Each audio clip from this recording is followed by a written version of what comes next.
added Furtios ua.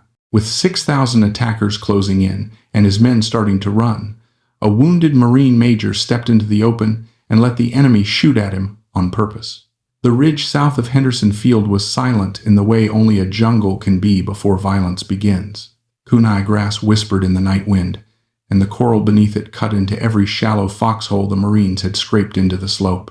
Below them, in the darkness, thousands of Japanese soldiers were already moving. Major Kenneth D. Bailey did not know the exact number, only that it was far more than the 90 men he could still put on the line. What he did know was simple. If this ridge fell, Henderson Field fell with it, and if the airfield was lost, Guadalcanal would be lost soon after. Bailey was not a natural battlefield legend.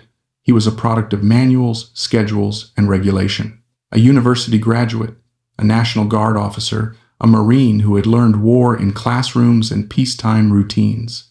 Yet Guadalcanal had stripped away every comfortable assumption he had ever held. Disease had thinned his company. Ammunition was rationed by the handful. Radios failed, and orders arrived late or not at all. Leadership here was not about doctrine. It was about holding men together in darkness. When the first Japanese assault struck the ridge, it came exactly as intelligence predicted and completely unlike anything Bailey had studied. Waves of infantry surged forward through the grass, firing from the hip, screaming to terrify the defenders. Machine guns hammered, flares burst overhead, and the night turned into a flickering chaos of noise and shadow. Marines fired until barrels burned hot, then fired some more, unsure of what they were hitting or whether anyone else was still alive beside them. By midnight, parts of the line were already bending. A flank unit began to pull back, then another. The danger was not just Japanese numbers, it was panic. The quiet realization spreading foxhole to foxhole that this position might not be held until morning. Bailey received the order every reserve commander dreads. Move forward. Close the gap. Hold whatever ground is left. Bailey brought his company forward through the kunai grass in short rushes, guided by sound more than sight. Grenades burst ahead of them, and the smell of cordite hung thick in the humid air. When they reached the abandoned foxholes of the collapsed unit, the reality of the fight became clear. Bodies lay tangled in the grass. Rifles were scattered where men had dropped them in the dark. The Japanese were already close, moving low and fast, barely visible until muzzle flashes flickered a few dozen meters away. He spread his men into a thin line and ordered them to dig in where they stood. There was no time for proper positions, only shallow scrapes in coral and dirt, just deep enough to lie prone. The first attack hit minutes later. Dozens of Japanese infantry rushed forward, firing wildly, closing the distance with terrifying speed. Machine guns cut down the front ranks, but the rest kept coming. At 30 meters, Marines fired point blank. At 20, bayonets were fixed. At 10, the fight dissolved into shouting, stabbing, and bodies colliding in the dark. Bailey moved along the line, shouting orders, pulling men back into place when they began to drift rearward. Then a grenade exploded nearby. Shrapnel, or flying coral, struck him in the head, opening a deep wound above his ear. Blood poured down his face, blinding one eye and soaking his collar. A corpsman rushed toward him, but Bailey waved him away. Others needed help more than he did. He stayed on his feet. The attack broke, but only briefly. Ammunition was nearly gone. Machine gunners counted their last belts. Riflemen checked pouches and found only a few clips left. Everyone knew the next assault would be heavier. In the darkness, Japanese officers were already reorganizing their men for another push. Bailey could feel it in the silence, the tense pause before violence returned. The line was still there, but it was stretched thin, and fear was beginning to seep in. The second assault came harder and closer. Hundreds of Japanese soldiers surged out of the darkness at once, hitting Bailey's position and the remnants of the shattered flank in a single wave. Marines fired until rifles clicked empty. Some men began to rise from their foxholes, not to advance, but to run. Bailey saw it happen in seconds, the moment when survival instincts overpowered training, when one man standing turned into two, then five, then a collapse that could not be stopped. Bailey understood something in that instant that no manual had ever taught him. The enemy was not just in front of his line. The real enemy was panic. If it took hold, the ridge would be lost in minutes. He made a decision that was instinctive, not heroic in the way medals describe, but brutally practical. He stepped out of his foxhole and walked forward into the open. Flare light caught him immediately. Blood streaked down his face, his helmet gone, his silhouette clear against the pale coral and grass. Japanese riflemen fired at the only target they could clearly see. Bullets cracked past him, snapping the air around his body. Bailey did not fire. He pointed. He shouted, distances and directions.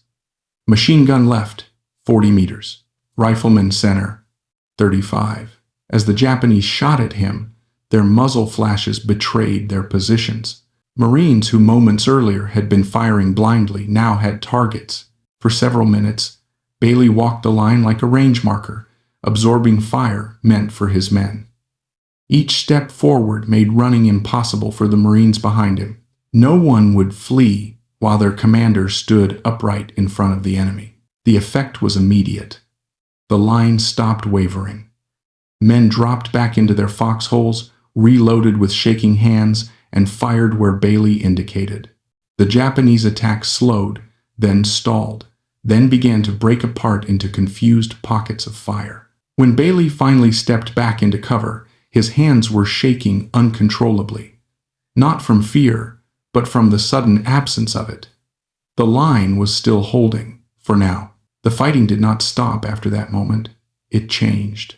The Japanese shifted tactics, slipping forward in small groups instead of massed waves, crawling through the kunai grass and finding gaps in the Marine line. Grenades exploded inside foxholes. Shapes appeared suddenly at arm's length. The battle fractured into dozens of isolated fights, men grappling in the dark with rifles, knives, and entrenching tools. There was no clear front anymore, only flashes of violence scattered across the ridge. Bailey moved constantly. He gathered Marines who had become separated, pushed them back into line, rebuilt firing sectors with whatever weapons still worked. Twice more he stood up in the open, deliberately drawing fire to expose infiltrators who were otherwise invisible in the darkness. Each time his men shouted at him to get down. Each time he ignored them. His presence did what orders could not. It held the line together when command and control had completely broken down. By the early hours before dawn, ammunition was almost gone. Machine guns were silent, barrels too hot and belts exhausted. Many Marines had fixed bayonets and waited, knowing the next attack would be hand-to-hand. Of the 90 men Bailey had brought forward, barely half could still fight. Bodies lay everywhere, some Japanese, some American, tangled in the grass where no one had time to move them. Then, slowly, the pressure eased. Not because the Marines had grown stronger, but because the attackers had finally spent themselves. When dawn crept over the ridge, Japanese forces began to withdraw, leaving hundreds of dead behind. Henderson Field was still in American hands. Bailey stood in his foxhole as the light rose, exhausted, wounded, and barely aware that the impossible had already happened. When daylight fully revealed the ridge, the scale of the night became impossible to ignore. Bodies lay scattered across the coral slope, the kunai grass crushed flat by hours of assault and counterfire. Smoke drifted from the airfield behind the Marines as aircraft engines began to start up, proof that Henderson Field was still alive. Japanese forces were pulling back, shattered and disorganized. They had attacked for nearly 10 hours and gained nothing. Edson arrived shortly after sunrise and walked the line in silence.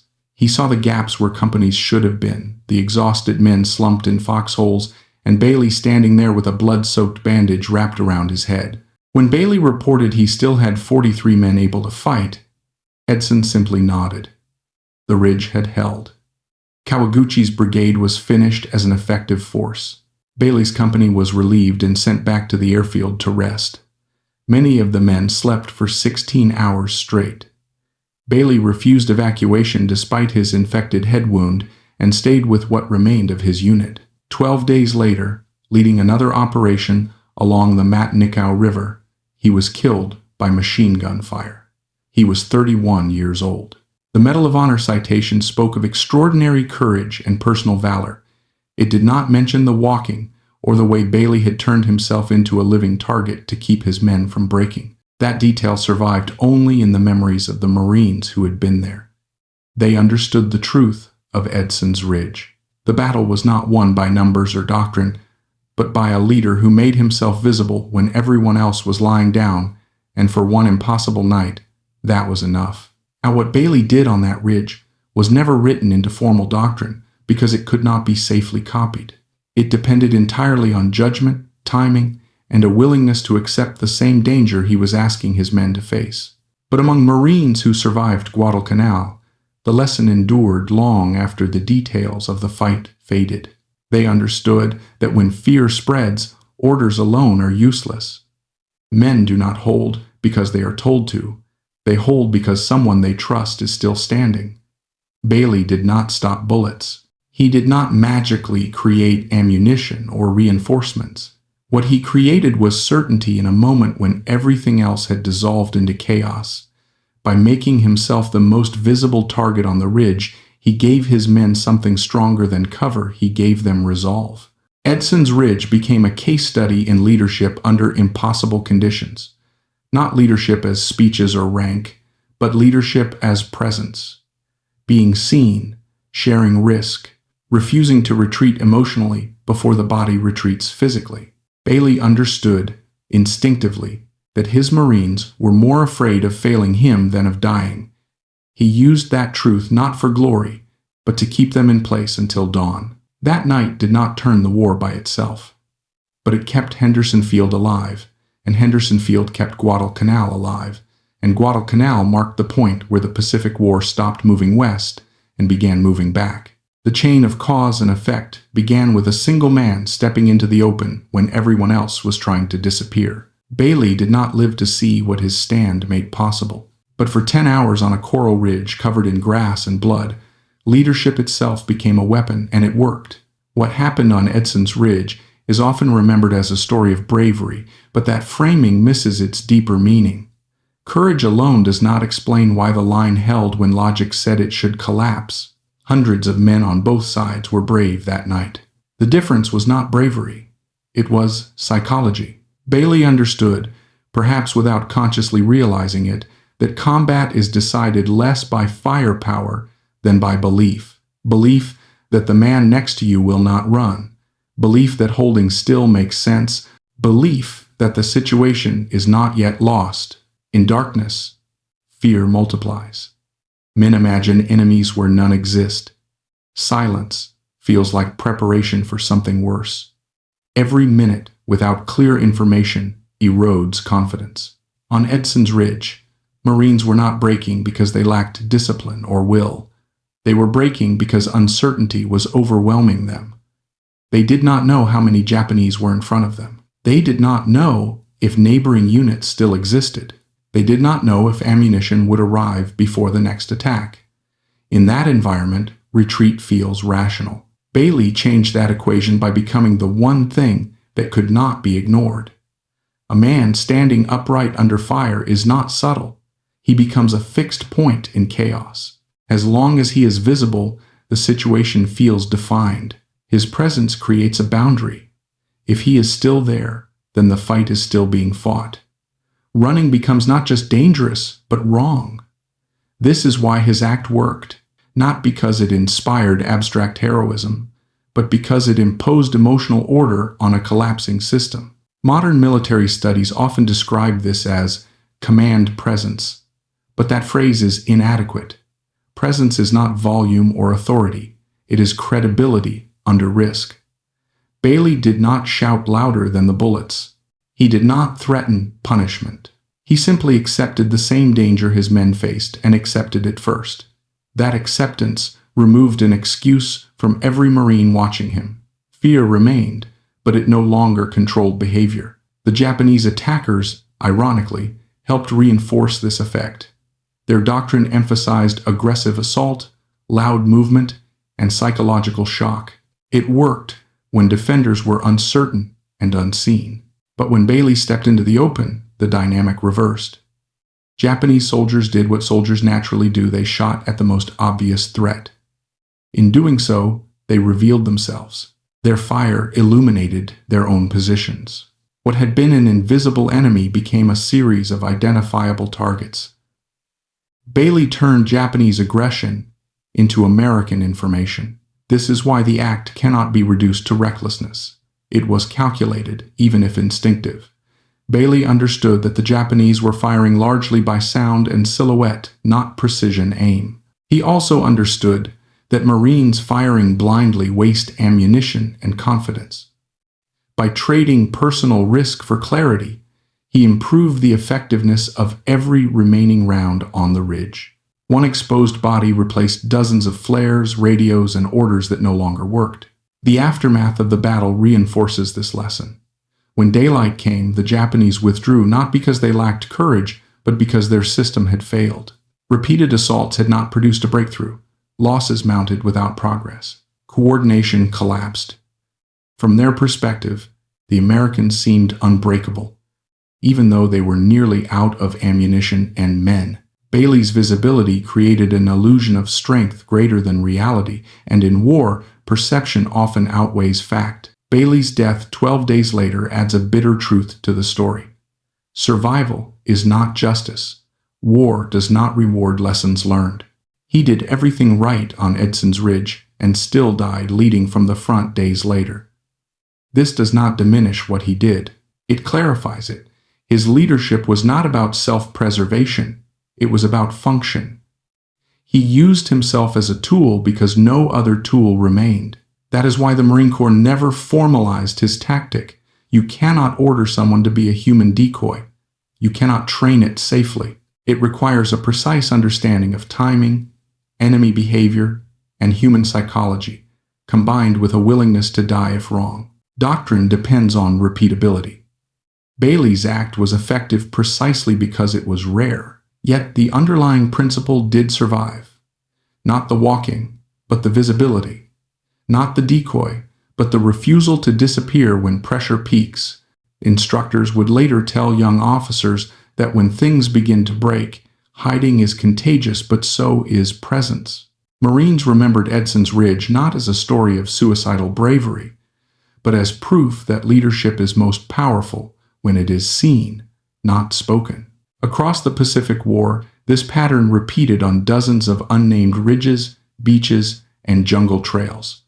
Small units held ground they should not have held because someone stayed visible. Someone refused to let fear become anonymous. These moments rarely appear in after-action reports. They survive in memory because they are felt, not measured.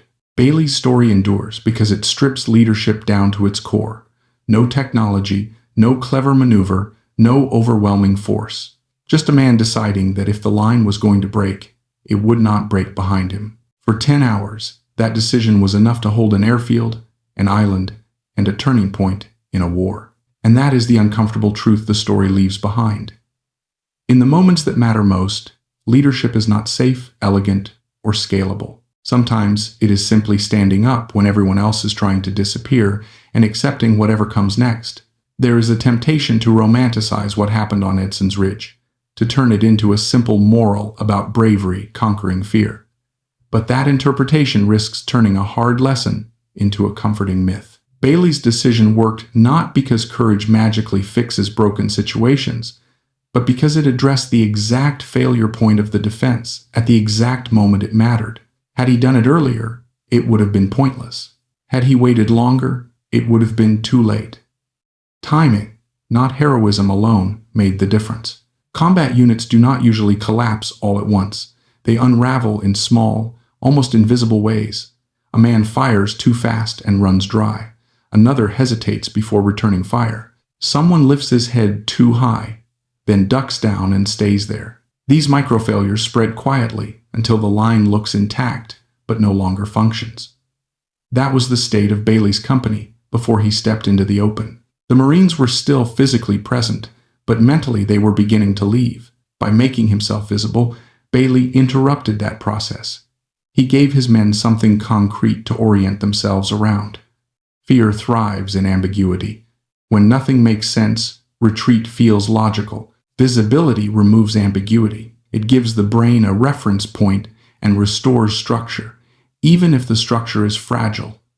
Bailey did not convince his Marines they were winning. He convinced them that the situation was still defined, and that definition was enough to keep them fighting. This helps explain why similar acts of leadership appear across wars and cultures, often without coordination or shared doctrine. Ancient sources describe officers standing in front of broken phalanxes. Napoleonic accounts mention commanders riding forward under fire to steady wavering infantry. In World War II, the scale and technology changed, but the psychology did not. Human beings still respond to presence more reliably than to instruction when fear overwhelms reason. What makes Bailey's case unusual is how nakedly he applied that principle. He did not ride forward briefly or shout encouragement from behind cover. He stayed exposed. He remained there long enough for his men to recalibrate their behavior. That duration mattered. A momentary gesture can inspire, but sustained exposure enforces discipline. As long as Bailey stood upright, the option of running felt morally and socially unavailable to the men watching him. The Japanese experience that night is often reduced to tactical failure, but their perspective is equally revealing. They were trained to overwhelm defenders through aggression, noise, and relentless pressure. Against most units, that method worked, but on Edson's Ridge, they encountered a defense that refused to dissolve psychologically even as it weakened physically. Every time they pushed harder, the Americans seemed to respond with renewed coherence. From the outside, it looked like resilience. In reality, it was leadership acting as a stabilizing force. This mismatch between appearance and reality is one of war's most dangerous illusions. Japanese commanders believed they were facing a position with deeper reserves and stronger morale than actually existed. They committed repeatedly, expecting the line to finally snap. It never did. Not because it was strong, but because it was held together by a single point of human gravity. Bailey's death days later reinforces another uncomfortable truth. Acts like his do not guarantee survival, promotion, or recognition. War is not a moral system. It is an environment where effectiveness and randomness coexist. Bailey's earlier stand did not make him invincible. It simply delayed defeat long enough for strategic consequences to take effect. Henderson Field stayed operational. Aircraft continued flying. Japanese logistics suffered. Those outcomes mattered more than whether Bailey lived to see them. The danger lies in misapplying the lesson. Bailey did not seek exposure as a principle. He used it as a last resort. His action was effective precisely because it was extraordinary and situational. Trying to replicate it mechanically would miss the point and likely get people killed without benefit. The lesson is not stand up under fire. The lesson is understand what your people need when systems fail. On Edson's Ridge, radios were unreliable, ammunition was scarce, and visibility was near zero. What the Marines needed was not a better plan, but reassurance that the fight was still coherent. Bailey provided that reassurance with his body because no other means remained. In a different context, the same leadership principle might express itself differently. A commander staying on a bridge, an officer refusing evacuation, a leader taking responsibility publicly when blame would be easier. This is why the story endures. It does not offer a clean formula. It offers a truth about human behavior under extreme pressure. People do not follow orders when fear dominates. They follow examples. They do not need to be told that danger exists. They need to see that someone accepts it willingly and rationally. Bailey accepted it not as a gesture of martyrdom, but as a functional solution to a specific problem. That distinction matters. He was not trying to be remembered.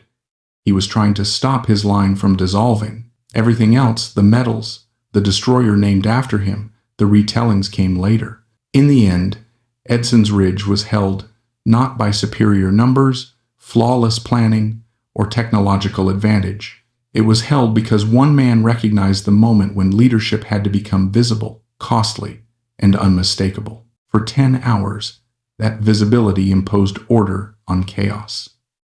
When dawn came, The ridge still belonged to the Marines. History often explains victories with maps and statistics. The men who were there remembered something simpler. When the line was breaking, Major Bailey stood up, and while he stood, they stayed. After the battle, Marines who survived Edson's Ridge rarely spoke about tactics in the abstract. They talked about moments, the sound of boots in the grass, the click of an empty rifle, the sudden silence when a machine gun stopped firing, and above all, they talked about seeing Bailey standing when no one else was. That image stayed with them because it contradicted instinct. Every lesson drilled into an infantryman tells him to stay low, stay hidden, stay alive. Bailey violated that logic, and in doing so, exposed a deeper one. War strips decision-making down to fundamentals.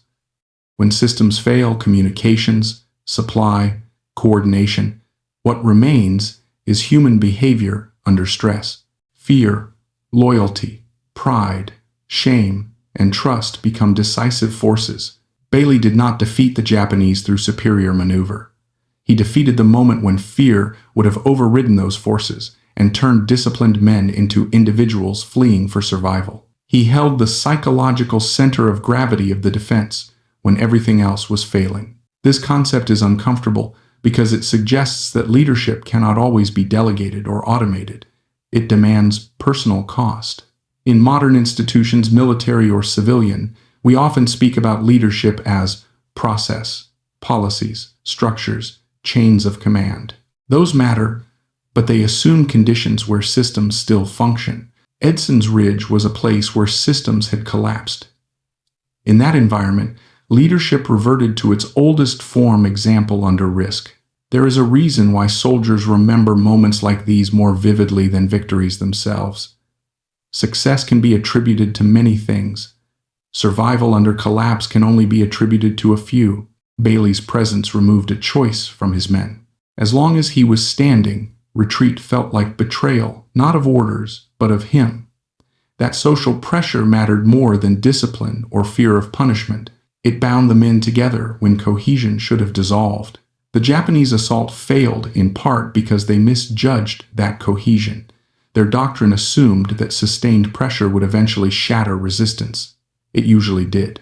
But that night, pressure created the opposite effect. Every assault reinforced the perception that the Marines were still unified, still commanded, still dangerous. In reality, they were nearly out of ammunition and men. Perception won. This is one of the quiet paradoxes of combat. Strength is often a performance. Weakness is often invisible. Bailey performed strength at the exact moment it was most needed. That performance reshaped reality long enough for dawn to arrive. When historians later counted bodies and analyzed movements, they saw numbers and positions. The men who were there remembered a figure standing in the light of flares, refusing to disappear. Bailey's story also reveals why such acts are rare. They are not sustainable.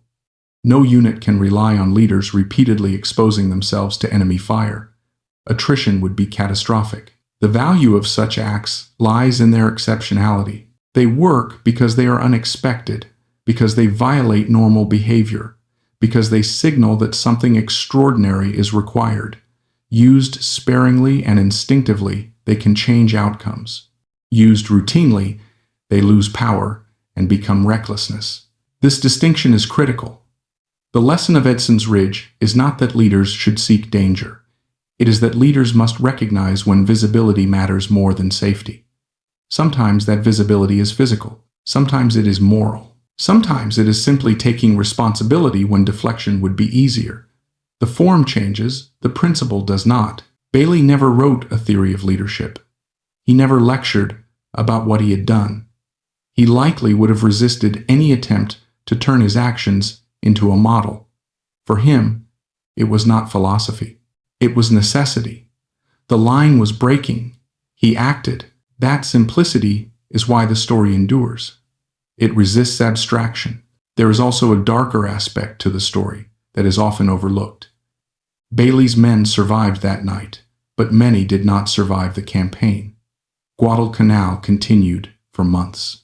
Disease, exhaustion, and combat wore units down. Bailey himself was killed less than 2 weeks later. The cost of holding that ridge did not end at dawn. Leadership did not spare anyone from the war's arithmetic, and yet, the ridge mattered. Henderson Field mattered. The campaign mattered. War is built from such moments, small, brutal decisions that accumulate into strategic shifts. The Pacific War did not turn because of one man on one ridge, but it did not turn without such men. For viewers and readers far removed from 1942, the temptation is to admire from a distance and move on. But the deeper value of the story lies in its relevance beyond battlefields. Pressure, uncertainty, and fear are not exclusive to war. Organizations break under stress. Teams fracture when confidence erodes. People look for signals about whether effort still makes sense. In those moments, leadership is rarely about plans. It is about presence. Bailey's presence did not guarantee success. It created the possibility of it. That is all leadership can ever truly do. It cannot control outcomes. It can only shape behavior when outcomes are uncertain. On Edson's Ridge, that shaping was the difference between holding and collapse. The Marines who survived carried that understanding with them. Many never spoke publicly about the battle, but they remembered the feeling of staying in place when instinct screamed to run. They remembered why they stayed. Not because they were fearless, but because someone in front of them refused to leave. History often celebrates outcomes. Stories like this endure because they reveal mechanisms. They show how fragile victory is, how thin the margin can be, and how much can hinge on a single human decision made under extreme pressure. When the sun rose over Edson's Ridge, the fighting stopped, but the lesson remained. Leadership, at its most elemental, is not about command. It is about being seen when everything else is disappearing.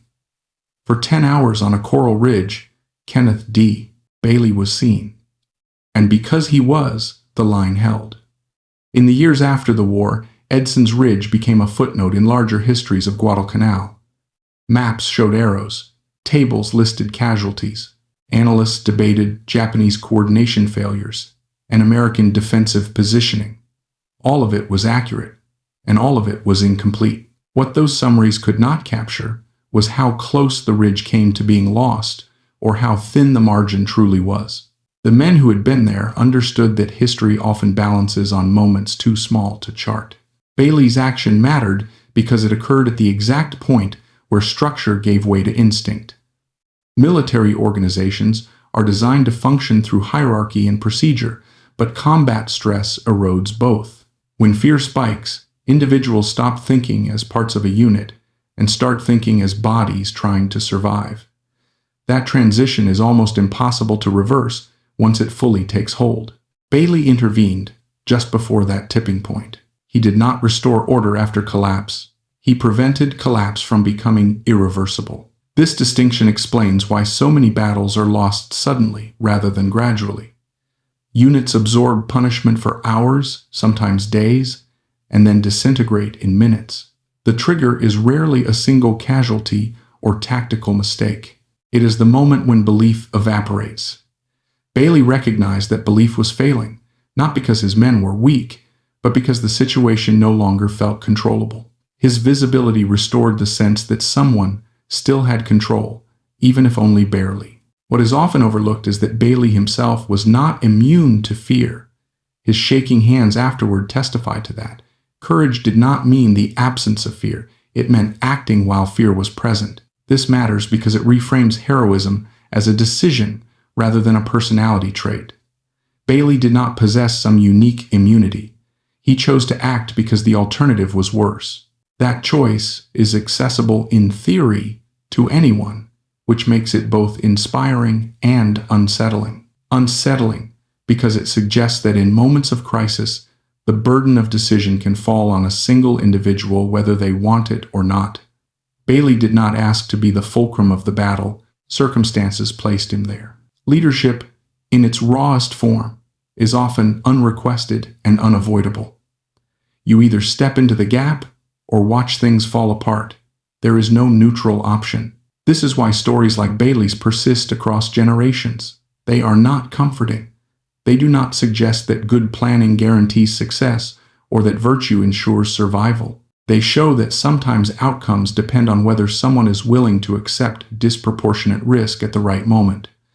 That is a difficult lesson for any institution built on predictability and procedure. The Marine Corps understood this intuitively, even if it could not codify it.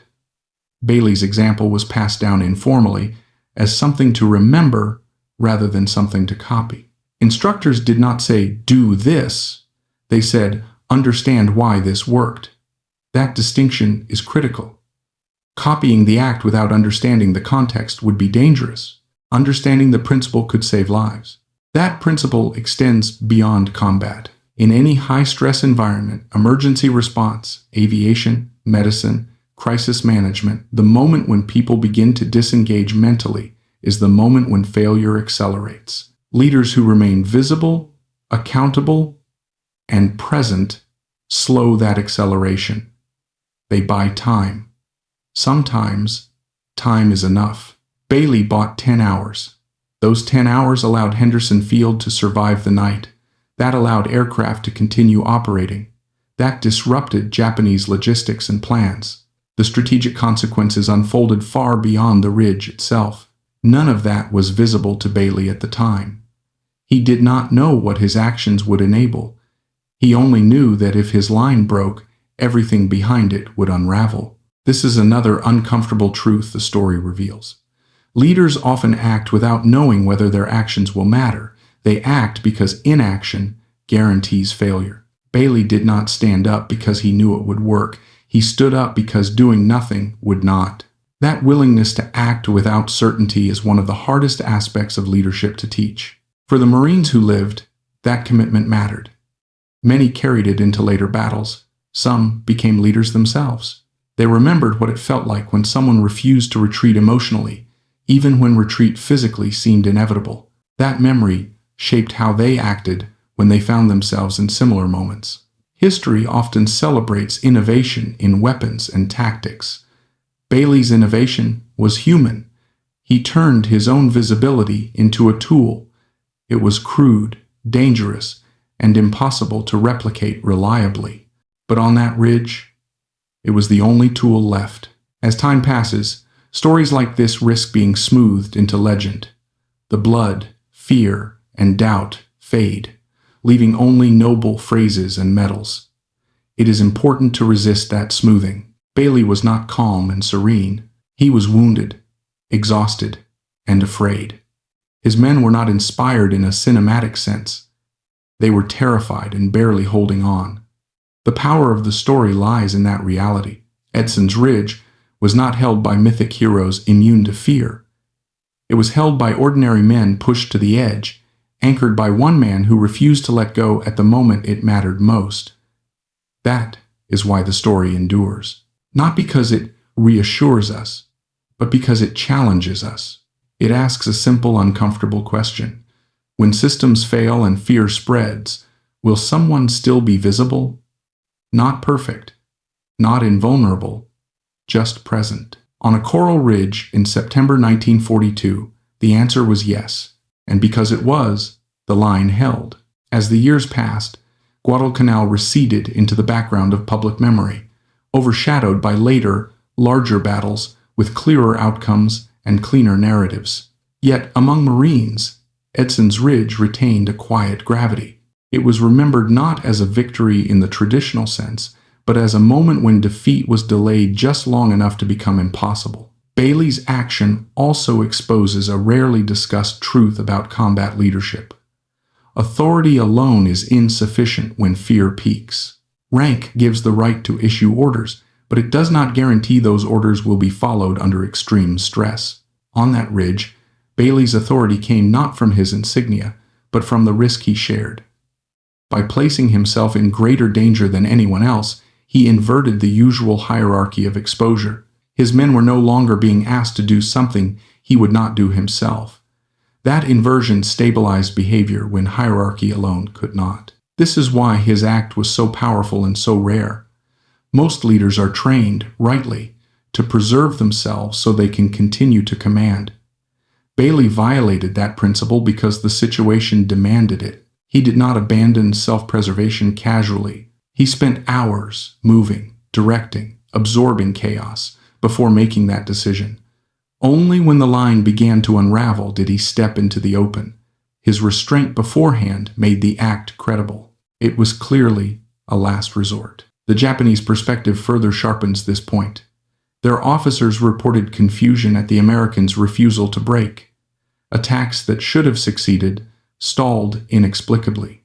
From their vantage point, the Marines appeared stubbornly coordinated, even reinforced. They did not see the gaps, the empty foxholes, the dwindling ammunition.